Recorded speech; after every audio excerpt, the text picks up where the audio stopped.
नमस्कार, मी अमित कोळेकर. तरुण भारतच्या न्यूज बुलेटिनमध्ये आपल्या सर्वांचं स्वागत. आता पाहूया दिवसभरातील महत्त्वाच्या घडामोडी.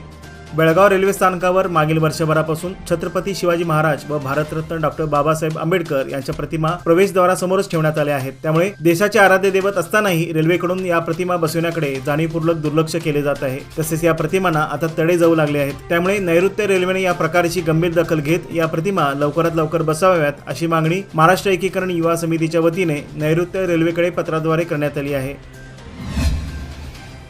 बेळगाव शहरात निराश्रितांसाठी 5 निवारा केंद्रे आहेत. या केंद्रामध्ये स्वच्छता राखण्याबरोबर जेवण व इतर पायाभूत सुविधा व्यवस्थितपणे पुरवाव्यात, जेणेकरून ज्यांना गरज आहे अशा नागरिकांना या निवारा केंद्राचा उपयोग व्हावा, अशी सूचना जिल्हाधिकारी नितेश पाटील यांनी केली आहे. शनिवारी निराश्रितांसाठीच्या नल्म योजनेअंतर्गतच्या निवारा केंद्राच्या बैठकीच्या पदावरून ते बोलत होते. निराश्रितांना अनुकूल व्हावे यासाठी 5 ही केंद्रांचे पत्ते, संपर्क क्रमांक असणारी माहिती नागरिकांना करून द्यावी. त्यामुळे निराश्रितांना त्वरित आश्रय मिळवून देण्यास मदत होणार आहे, असेही जिल्हाधिकाऱ्यांनी सांगितले. बेळगाव कॅन्टोन्मेंट बोर्डाच्या मुख्य कार्यकारी अधिकारी पदाचा राजीव कुमार यांनी सोमवारी पदभार स्वीकारला. पहिल्याच दिवशी त्यांनी कर्मचारी व अधिकाऱ्यांची बैठक घेऊन बेळगावमध्ये सुरू असलेल्या विकास कामांचा आढावा घेतला. तब्बल 1.5 महिन्यांच्या प्रतीक्षेनंतर राजीव कुमार बेळगावमध्ये दाखल झाल्याने कॅन्टोन्मेंट बोर्डाला कायमस्वरूपी सीईओ उपलब्ध झाले आहेत. कॅन्टोन्मेंट बोर्डाचे माजी सीईओ के आनंद यांच्या मृत्यूनंतर कायमस्वरूपी सीईओ मिळाले नव्हते. मध्यंतरी आलेल्या सीईओंच्याकडे प्रभारी जबाबदारी देण्यात आली होती. आज बेळगाव येथील हनुमाननगर बॉक्साईड रोड येथे ऊस वाहतूक करणाऱ्या वाहनाचा अपघात झाला. यावेळी ट्रॅक्टरला लावण्यात आलेल्या 2 ट्रॉलीपैकी 1 ट्रॉली पलटली. मात्र यावेळी कोणत्याही प्रकारची अप्रिय घटना घडली नाही. अपघातामुळे या मार्गावर काही काळ वाहतूक कोंडी निर्माण झाली होती. यामुळे घटनास्थळी नागरिकांनी एकच गर्दी केली होती.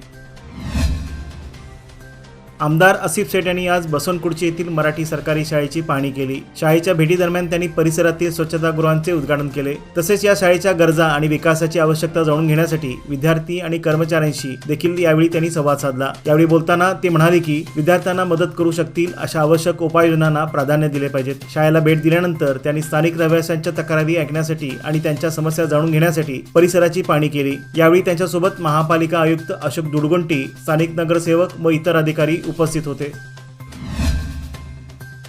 सीमा लढ्यातील बलिदान दिलेल्या सीमा भागातील हुतात्म्यांच्या वारसांना मागील 4 महिन्यापासून निवृत्ती वेतन मिळालेले नाही. मध्यवर्तीने महाराष्ट्राचे मुख्यमंत्री एकनाथ शिंदे यांचे विशेष अधिकारी मंगेश चिवटे यांना हे पत्र पाठविले आहे. 1986च्या आंदोलनामध्ये हुतात्मा झालेल्या सीमावासियांच्या वारसांना महाराष्ट्र सरकारकडून निवृत्ती वेतन दिले जाते. यापूर्वी 10,000 रुपये निवृत्ती वेतन दिले जात होते. आता यामध्ये वाढ करण्यात आली असून प्रत्येक वारसाला 20,000 रुपये निवृत्ती वेतन दिले जात आहे. परंतु मागील 4 महिन्यापासून निवृत्ती वेतन जमा करण्यात आलेले नाही. त्यामुळे मध्यवर्ती महाराष्ट्र एकीकरण समितीने महाराष्ट्र सरकारला पत्र लिहून निवृत्ती वेतन वेळेत जमा करण्याची मागणी केली आहे.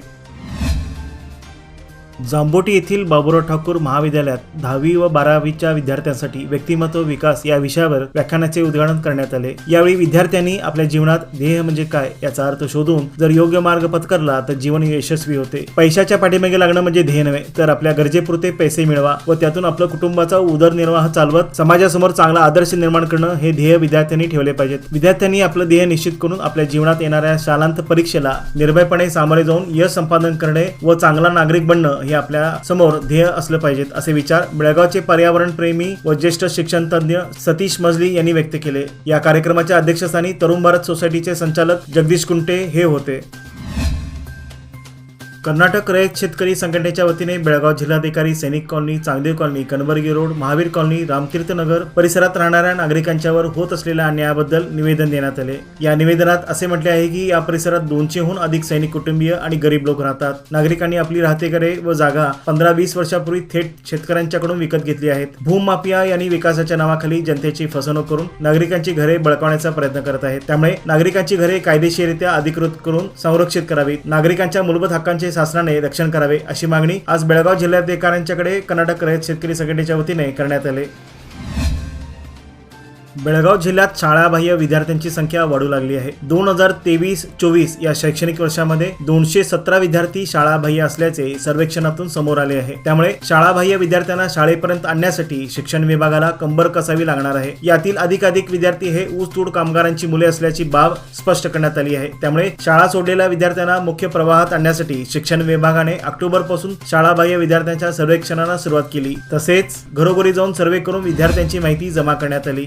हेस्कॉमकडून स्टॅटिस्टिक मीटर बसविले जात आहे, परंतु बसविणाऱ्या कंत्राटी कामगाराकडून खुशालीच्या नावाखाली 300 ते 400 रुपये वसूल केले जात आहेत. अनेक तक्रारी करून देखील हेस्कॉमकडून कोणताही प्रतिसाद मिळत नसल्याने दात मागायची तरी कोणाकडे असा प्रश्न नागरिकांसमोर आहे. जुने मीटर बदलून त्या ठिकाणी नवे स्टॅटिस्टिक मीटर बदलले जात आहेत. शहराच्या अनेक भागात मीटर बदलण्याचे काम पूर्ण झाले असून उर्वरित भागामध्ये काम सुरू आहे.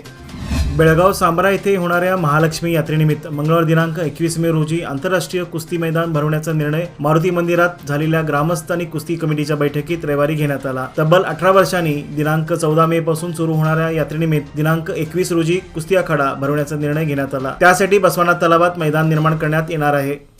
निप्पाणी नगरपालिकेच्या प्रभाग क्रमांक 19 व 20 मधील लोकसंख्या 4000च्या वर आहे. मात्र गेल्या 20 वर्षापासून हे दोन्ही प्रभाग मूलभूत सुविधापासून वंचितच आहेत. याबाबत वेळोवेळी नगरपालिकेला तक्रारी व मागणी करून देखील त्याकडे दुर्लक्ष करण्यात आले आहे. त्यामुळे आवश्यक सुविधा देऊन येथील नागरिकांवरील अन्याय दूर करावा अशी मागणी पालकमंत्री सतीश जारकिहोळी यांच्याकडे येथील नागरिकांकडून करण्यात आली.